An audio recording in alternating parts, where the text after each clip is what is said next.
Hoy, okay. Sige, gawin na natin to. Ang pinaka-technique na i-apply natin dito, lalo na sa first base, yung first coating natin, yung wet on wet. So, habang basa pa yung isang layer, i-blend mo ng isa pang layer. Sa kanari dito sa plato ko, kung mapapansin nyo, plato yan ng Goldilocks eh. Meron dalawang kulay, may dark na flesh tone, tas may white. Parang pag kailangan mo i-blend. Okay, so ganun lang. Habang basa yung isang layer, yun na una, i-blend mo na mas light. Basta lagi ka lang tingin talaga sa kopyahan kung ano ng kulay doon. Kaya maganda dito pag acrylic yung gamit nyo. Tapos wet on wet yung technique. Dapat meron ka nang nakareding dalawang kulay o tatlo dun sa mixing plate mo para bagsak ka na lang ng bagsak agad ng kulay. Hindi yung habang pag naglagay mo tsaka ka palang magmimix. At ganyan, naglagay ako ng darker na skin tone. Parang magsaserve siya as a shadow nung sa kilay. Ayan, tas light naman, i-blend mo. Tas malaki ang brush ko dito. Ang brush ko dito, bugbog na yan eh. Dati yung pagkabili mo na sobrang lambot pa na parang pwede mo pa yung pang watercolor. Pero eto ngayon parang sobrang tigas na pag hinampas mo sa bata talagang dudugo yung uso. Ganun na siya kabugbog. Okay? So itong parte kanya, yun dun sa kilay, kanina sa unang part no, iniwanan ko siya tapos yan, hinarangan ko kaya hindi rin niya nakikita. Ayos, ganda ng likod mo ah. Okay, sige, ayos yung t-shirt. Walang silbi naman to. Ano ba yan oh? Itim ng batok mo ah. Okay, dapat, basta ang technique kasi dapat dito. Hindi technique na makita yung likod tapos naka-fractured ka pa. Feeling mo ang siga-siga mo. Pero ano to, 3 years ago na yata tong painting na to. Pasensya na kayo ha. Bata pa ako, hindi ko pa alam yung mga ginagawa ko. Okay, so ang ginagawa lang basta ang pinaka-technique natin, habang basa yung isang layer, i-blend mo. Pero gaya nung kung napanood niyo yung unang video, yung bago tong video na to, yung painting ng mata, tinuro ko doon na pagka tuyo na yung layer, anong option natin para mabiblend mo pa rin yung kulay, makaka-create ka pa rin ng shading. Pasensya na talaga kayo kung kilik-kilik ko o likod ko yung nakikita, hindi naman macho.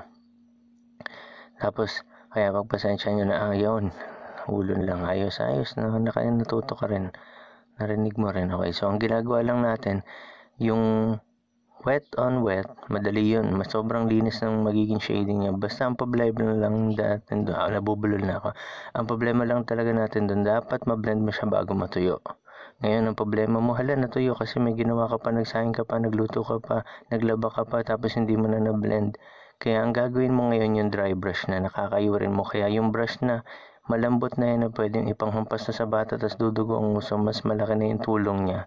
Sa dry brush kasi kayod-kayod na. Kahit nga pang hardware na brush eh. Hindi naman ako bumibili ng mga brush na social.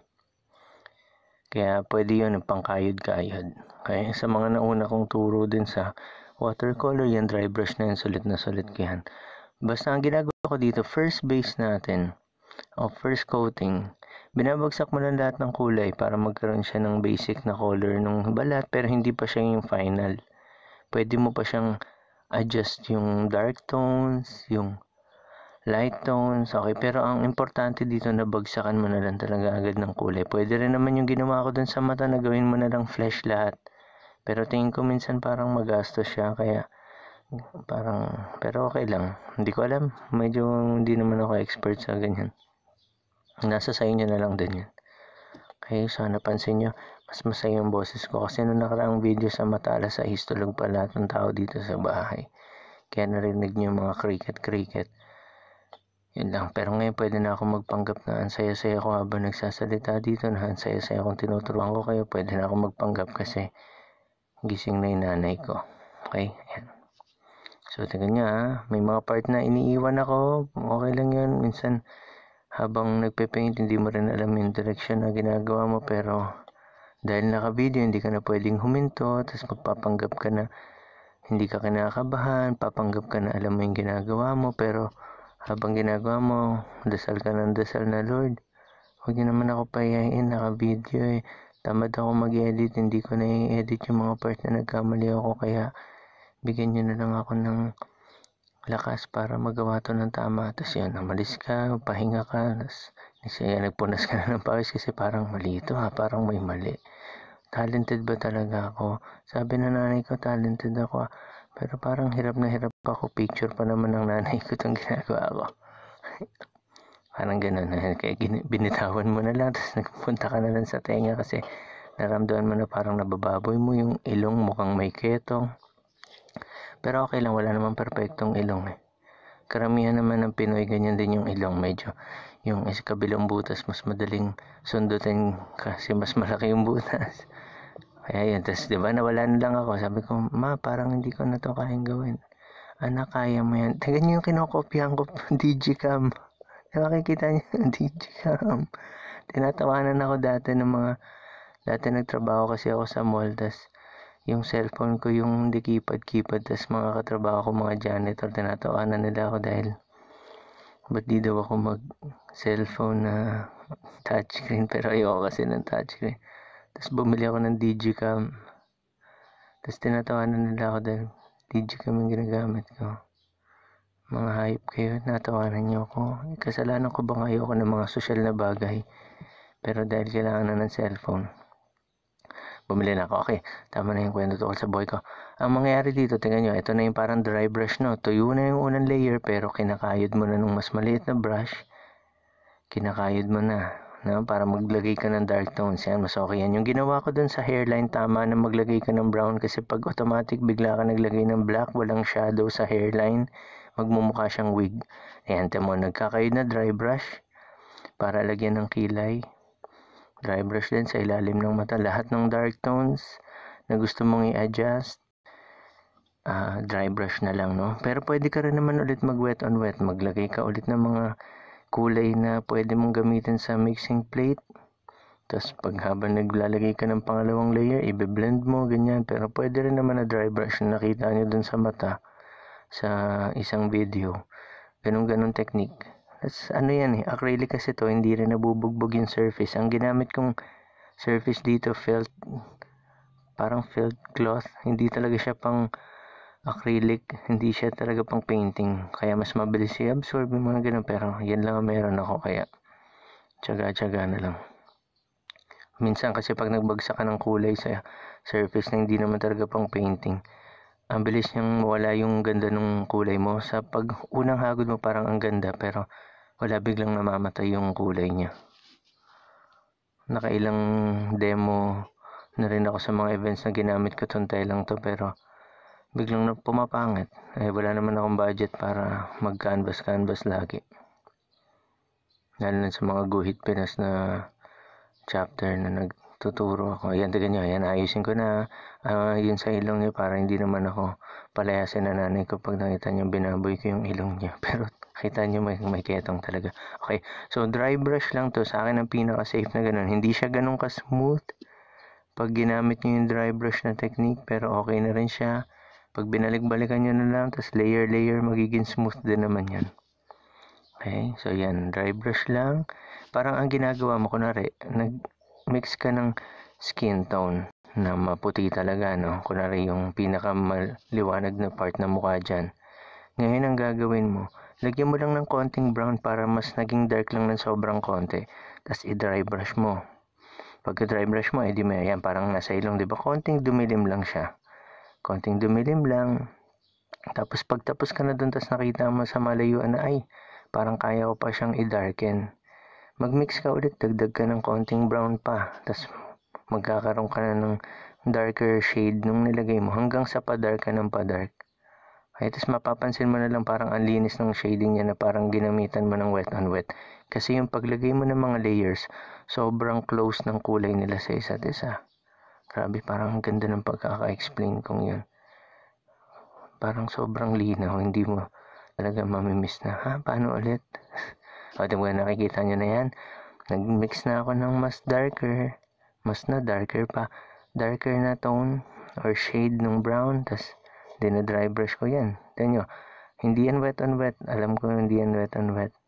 Pero nagmumukha siyang ang linis ng shading. Hindi dahil ang layo ng video, hindi dahil malabo yung quality ng video, pero dahil sobrang close ng kulay ng colors na ginamit ko, para na rin siyang wet on wet yung technique. Okay, so para sa inyo na madalas sa mga naturuan ko before, parang nasistress habang nagpipaint, parang nababaliw na. Hala, ayoko na. Naialita na ako, napagod na ako.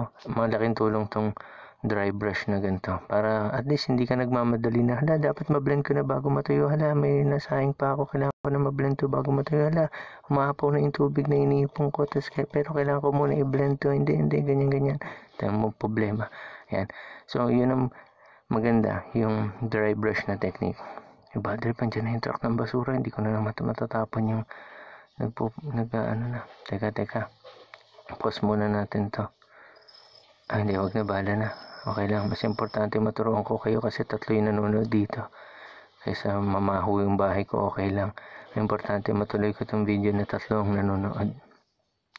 Ayan. So, ganitigan nyo ha. Pasensya na kung medyo naharang-harang yung ulo ko dyan ha. Pero unti-unti ang ginagawa ko dito, hindi ko muna kinukulayan yung labi. Yung shadow muna nung labi. Yung sa paligid niya. Yung lubog sa may gilid ng labi, sa ilalim. Sobrang importante yung ilalim ng labi. Mukha din siyang part ng labi, pero yung ilalim ng labi, yan nagpapaangat sa nguso. Okay, pag napalubog mo ng sobra, ibig sabihin makapalan ng labi niya sa ilalim. Okay, sobrang laking tulong niya. Minsan lang nakakalimutan ng taon ilagay yan. Masyado sila nagpo-focus dun mismo sa part ng labi na parang naka-lipstick. Pero dapat, malaki na babago niya sa mukha ng tao. Okay, in fairness, ang tagal ko sa part na yan. Dark lang muna. Yan, dapat pala ito yung mga moment na may effects talaga itong video na marami nagsasabi, Kuya, baka gusto mong tulungan kita maglagay ng effects. Ako, sobrang maraming salamat, pero naiya ako kasi wala naman akong pambayad sa kanila. Tapos gusto na, kumayaman lang ako, nagpa-edit na ako. Pero tingin ko naman, natututo naman yung mga tao kahit simple lang yung video ko. Kung comment kayo dito na, Kuya, actually hindi po kami natututo. Walang kwenta yung video mo. Okay lang, at least doon na ako mag-iisip na, ay kailangan ko lagyan ng effects yung may mga tumatawa, kasi may mga bell na tumutunog, kasi yun yung sa inyo, no? Matututo kayo dun, no? Sa mga bell na yun, no? Sa mga tawa-tawa, no? Sa mga effects doon kayo matututo. Reklamador, no? Natuto kayo sa mga effects. Ganito nga para matuto, nakafocus lang sa painting, Huwag kayong magre-reklamo, joke lang. Okay, so ang ginamit ko dito sa labi, nag-wet on wet na ulit ako. Kasi iniwanan ko siya kanina, no? Naglagay muna ng dark sa paligid niya, blend ng light dun sa may gitna. Okay, so ganyan yun, bumilis din. Mas mabilis na to. So dark naman. Ang maganda dito ito nyo, mas wet on wet pa rin yan. Ang maganda dito, alam nyo yung wet on wet tsaka yung dry brush na technique. Wet on dry, ganun. Parang, pag na-explore niyan, naglagay lang ng dark sa gilid, okay na siya, no? Yung iba, sa mga watercolor na naunang ginawa ko, inuna ko muna yung dark, tapos tsaka ako nagbagsak ng kulay ng labi. Pero dito, reverse, no? Sa dulo, naglagay ng hiwa nun sa labi. Nasa sa inyo na yun, kung paano nyo laruin yung mga technique, ayos yan. Tingnan nyo, lagay na dry brush na ng shadow sa mukha. Hindi yan wet on wet, okay? Kung kailangan gumamit ng tubig para mas madaling makahid yung kulay, gamit lang din ng tubig yan. In fairness, ganda na, pero yung kabilang butas ng ilong medyo malaki pa rin tignan. Tingnan nyo, yung dry brush na yan, kaya nabubugbog yung dry brush kasi pag kinakayod nyo yung brush na sobrang harsh, makikita nyo nga dun sa mata, nagbe-bend na yung brush, yung bristle. Hindi yung brush nagbe-bend kasi sobrang muskulado mo para mabend mo yung brush. Pero yung bristle, kailangan nabibend yun, tapos tumutugtog siya ng parang ganito. Tumutugtog siya. Galing. Yun. Diba, kailangan ko pa ba ng sound effects para parang ganun yung effects niya. Ayan, highlight naman. Dry brush pa rin to. Ayusin mo yan, please. Yung pangit ng butas ng ilong dyan. Sana bago matapos tong video to, maayos talaga yan. Okay, medyo malaki pa rin. Mas madali mangulangot sa part na yan. Uy, binitawan mo. Okay ka na dyan. Yan, tutukan mo, boy. Mag-bend-bend ka ng ganyan. 28 years old ka niya. Malakas ka pa. Ngayong 30 ka na. Di mo na kayang gawin yung boy. Sakit na sa balakang. Yan. Ayos. Nagiging okay na yan. Tama, naglagay. Kanina nag-driver siya ng darker tone. Tapos biglang naglagay na siya ng mas dark. Okay, so shadow naman dun sa may bandang bridge ng ilong. Ayan, sa may papunta sa kilay para mas magmukhang malalim. Dry brush. Sulit na sulit ang dry brush, boy. Tingnan niya. Ang mga kulay dito, parang puro flesh lang talaga. Ang mixture niyan, yung mas maraming white, parang sabihin mo lang na 40% white, 30% yellow, tas parang mga 20% na rin, tas parang 5% lang na white, tapos yung ibang natira para maging 100%. Bahala na kayo kung anong gusto nyong kulay, tubig na lang. Mahina ako sa math, bahala kayo. Kaya nagpe-paint na lang ako para hindi na ako nag-iisip ng math na ganyan. Okay. Yan. So, yan dark naman. Ayos, no? Focus muna sa labas ng mata para makita natin yung pagiging realistic. Ang problema dito, magiging medyo banlag eh.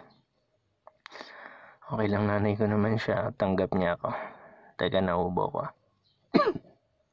Okay. COVID. Ang daldal ko kasi. Okay.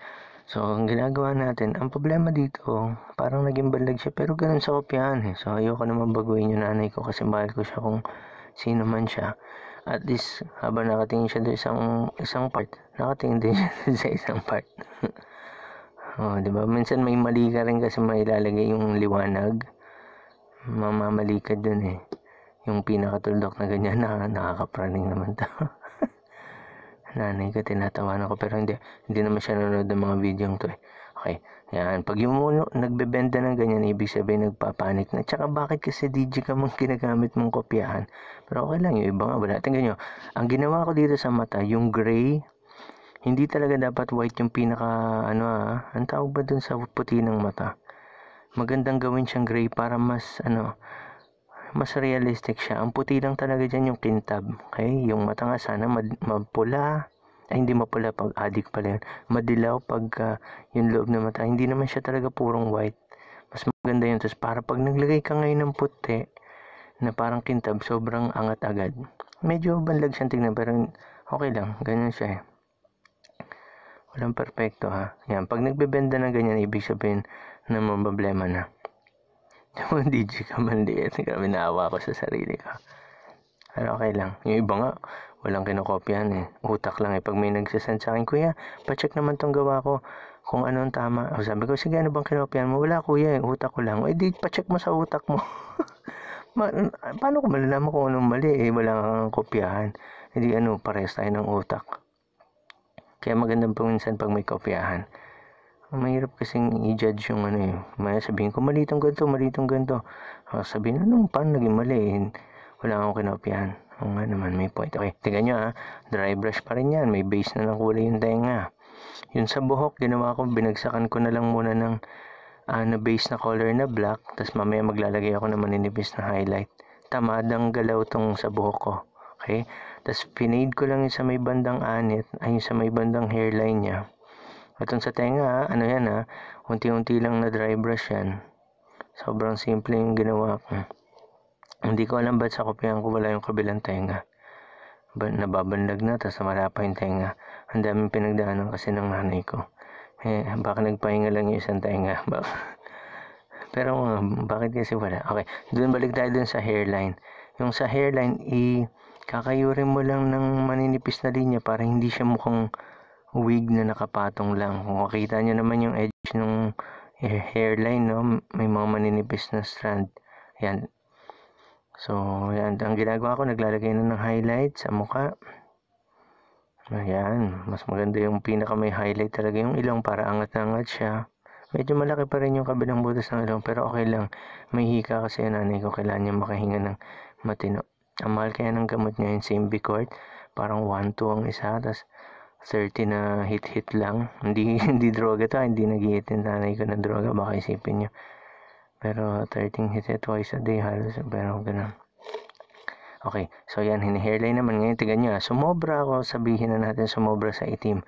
Kaya yung skin tone, yun naman ang pinapasok mo para i-chop yung mga matatabang linya ng buhok. Okay, tas ganyan naman. Yung brush na yan, pang hardware lang yan, ha? Yellow yung hawakan, alam niyo yan. Matubig na puti, para hindi mo na matapang, unang layer, tas babalikan mo pag gusto mong mas light, mas maliwanag ng kulay. Okay? So yan, mo binalikan para mas maputi, di ba? Medyo cartoons lang ang bagsakan, pero okay lang. Pag linis mo ngayon ng brown, mas maganda yan eh. Okay? So, parang ganun lang siya. Ayos. Kinis niya. Ang sweet. Wow. Love. Love na love. Oh. May pakis-kiss ka pa. Hindi ka mag-paint-paint dyan. Ayan. Maging mabuti kang anak. Hindi yung kinikiss mo lang yung painting. Ginagawa mo bandag yung nanay mo. Ayan. Ang ginagawa ko dito, yung mga maninipis lang na strand. Okay na yung mga mahahabang bristles. Meron mga brushes dyan na round brush, mahaba yung bristles. Ako, pinuputol ko pa. Ginugupit ko pa yan para sobrang nipis na lang. Mas marami siyang pagbagsak ng paint. Yung maninipis na linya, kayang-kaya niyang kunin. Yan. Okay, salamat sa mga nanonood. Sana may napala kayo. Next time, ang gawin na natin, ibang mukha naman. O kaya black and white. Si Ivana Alawi, ganyan. Try natin yan. Mga babae sa buhay ko. Salamat po sa mga nanood. Ako may gusto kayong tanong niyo lang sa comment. Yung talent mo galing sa Diyos ha, huwag magyabang, baka putulin niya ang kamay mo, okay?